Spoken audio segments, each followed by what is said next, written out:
know what time it is. We've got 6 things you should know. And number 1 on our list, time to mark a day to honor a military hero. And that's because today is National Purple Heart Day. And the Purple Heart is America's oldest decoration for military merit. It was created by General George Washington in 1782.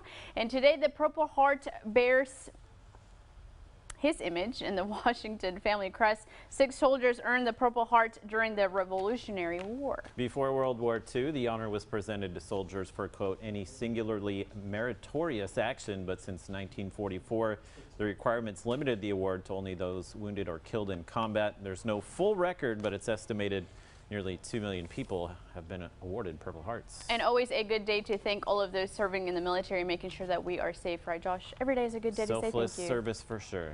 All right, guys, moving on to our number 2, Uber's delivery service is now the company's biggest source of revenue. So second quarter revenue from Eats was $1.2 billion. That's double what it was just a year ago. And at the same time, though, Uber's ride-sharing service has plummeted 67%. Over that same time period, gross bookings for rides declined 73%, while Eats bookings grew 113%.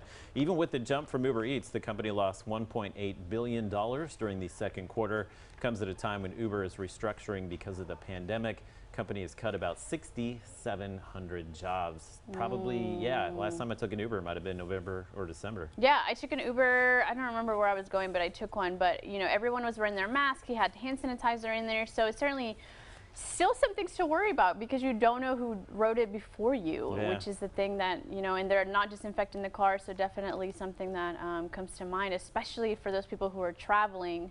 Yeah, you know, people use Uber for traveling. They use it to get from bar to bar or bar to home, and a lot of that not happening right now. So it's great they're still operating though. Absolutely, and it's great that they had Uber Eats to kind of back it up and give some of that revenue back to them because, wow, $1.2 billion. It's a lot of money. It is. All right, guys, and your health matters, and doctors are worried that once a COVID-19 vaccine is here, its effect in the U.S. could actually be hampered by the obesity pandemic. Now, more than 100 million Americans are considered to be obese. Scientists say previous vaccines for illnesses like influenza, hepatitis B, tetanus, and rabies have actually been less effective in obese adults than in the general population. Although right now it might be too early to tell, they do believe that would be likely the same for the COVID-19 vaccine. In addition, scientists are finding that not only is obesity a risk factor for cardiovascular disease and cancer, but it can also interfere with the body's immune response. That puts obese people at a greater risk of infection, including from the coronavirus. All right, and moving on to social media. If you think Snapchat's Bitmoji just isn't personalized enough, and if you're into fashion, well, get ready to be really happy because the app, which actually lets you create your own avatar, is now getting a virtual wardrobe. This is all thanks to a collaboration between Ralph Lauren and Snapchat, which owns Bitmoji. The launch of the partnership will include 12 branded and customizable looks, 6 male and 6 female. Snapchat users can outfit their Bitmoji avatars in-app. A Ralph Lauren executive told Women's Daily the goal is to do something with the brand's respected reputation and reach among young consumers. Well, I am like a Bitmoji fanatic, actually. Do you have one? I change my outfit, I would say at least twice a week, which is, I would probably say that's a lot. 6 options gonna be enough for you here? Yeah, well, right now they have a ton of options. The really cool thing is that you can choose, like, for example, like say a top for your avatar. Sure. And that same top you can get in like 20 different colors. So even if I'm just changing the color, I'm essentially changing the outfit. You know what I'm saying? I got you. Do you have a Snapchat? I used to. I do not. You should get one just anymore. So you can get a Bitmoji. Just so I can mess with the avatars. It's actually really fun. All right, guys, and talking about fun, Nintendo is having a good year despite the pandemic. Sales for the company had surged 428% compared to the same time 1 year ago. The big boost has a lot to do with Nintendo's latest gaming system and their new game. The company reports it sold more than 5.5 million Nintendo Switch game consoles from April through June. Yeah, while the Switch was first released in 2017, it has consistently sold out this year as customers search for home entertainment during quarantine. Nintendo's game Animal Crossing New Horizons has been another runaway success for the company. They sold nearly 11 million copies in the most recent quarter. I could not find Animal Crossing. I mean, I was searching for it like a mad woman. You had a Switch briefly. I had a Switch for like a month, and then I didn't use it as much as I thought I would, and I was like, you know what, I'm gonna sell it. So I got rid of it, but honestly, it was really fun. The way that I got into it was by playing Animal Crossing. There's actually an app on your iPhone. Okay. It's called Animal Crossing Lite, and it's really fun. That's what got you hooked? You like build your own camp. Like it. And then you invite your friends over, and all your friends are little animals. I've gotten back into the PlayStation a little bit Have more you? Since there's not much to do. Not a ton, but enough. Okay, gamer. Enough. What's your favorite game?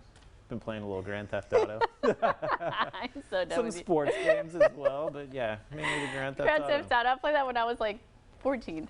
Yeah.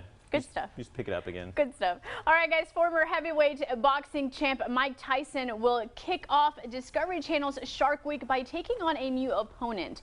So the network says he will square off underwater against a shark, all in the name of research. The special is billed as Tyson versus Josh Rumble on the reef, and a promo shows him lifting weights, breaking a surfboard, and knocking down a shark cage, and even trying to blow up an inflatable raft. Oh my. Yeah, there's no word on exactly how Tyson and the shark will interact or what this face-off will entail, but the network says no sharks were injured. Special airs on the first day of Shark Week.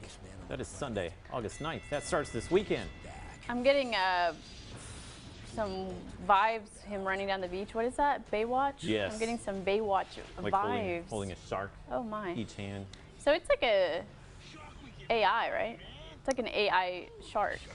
I have no idea. Remember when Michael Phelps like raced a shark and it was like an AI shark? I and didn't I think see he that. lost to the shark. Probably, How do you lose to a fake shark? You know I hate sharks, so I'd have enjoyed watching that. You might like this one then. He's gonna beat him up. Yeah, it's clearly a Baywatch knockoff. You're gonna have to tune in for that. He's All right, looking good. Look at Iron Mike. He's in his 50s. Oh yeah, he's getting after it, buff. yeah. All right, we need to get on that workout plan. Yeah. That wraps up our 6 things that you should know, guys. But before we head to the break, we wanted to share a story to set the tone for your weekend and maybe even encourage you to pay it forward. It's a story about a mother-to-be in Colorado who is counting her blessings after an unexpected run-in with a celebrity. The two was able to bond over her baby's due date. Yeah, that bond led to some much-needed help. Adi Guajardo has the full story. It's a rush to catch a flight, but some have time to grab a bite. He was sitting just right over there. And you never know who will drop by. And I'm like, why do you look so familiar? After grabbing some drinks, it hit her. That looks like the guy from Catfish. The host of MTV show Catfish, Make a fake profile to talk to guys. Neve Schulman, was sitting at her table. Zulia Reyes has been serving nearly a decade and just over a year at Smashburger. I've seen celebrities, met them. But this encounter was different. He's like, so when are you due? Her response made a connection. And I told him it's September 26th. He's like, that's my birthday. And he made sure This can't be happening. This can't be true. it was a day she wouldn't forget. The tip was $926 for my due date, which is September 26th. It means the world to me. It means the world to my baby and my family. Like, we never expected that ever to happen to us. This mother-to-be has been through a lot. I just had one of those days the day before where just like nothing went right for me at work. Her husband is out of work. Back in April, she was laid off for nearly a month, and a return to work pregnant added to the stress. I was petrified, I was scared. But acts of kindness like these Congrats on your baby girl. Fingers crossed for 926, Nev. that brought light and eased the stress for this mother-to-be. Means rent at least, or means at least like her crib or her stroller is paid for. And it's like, it makes me so emotional that that's something like that is taken care of and I don't have to worry about it. And Araya says she reached out to thank Schulman on Instagram. She now considers herself Schulman's biggest fan. I would be too. That is an incredibly generous tip. Yeah, it's a good chunk of change. I have not enough money to leave that big of a tip, but I think the biggest tip I've left is like a 20 on like, you know, like a $10 tab, which is good for me. Yeah, You a good tipper? Usually. Just depends on the service, but yeah, usually I'll tip Absolutely. pretty well. I encourage everyone to at least leave $5. That's the least that we can do. Yes. I used to be a waitress and it was tough work. Spoken, I was going to say, spoken Yeah. like a I'm telling true you, waitress. it's not easy. All right, guys, don't go anywhere. When we return, we talk to the best long-term acute care and how they are coping with COVID-19. Plus, if you're looking for something to do this weekend, there's a brand new art exhibit opening today. I'm going to tell you all the details later in the show. And we're also going to be celebrating National Custard Day one day early. Fernanda making her own creation to celebrate. So stick around for that. We'll be right back.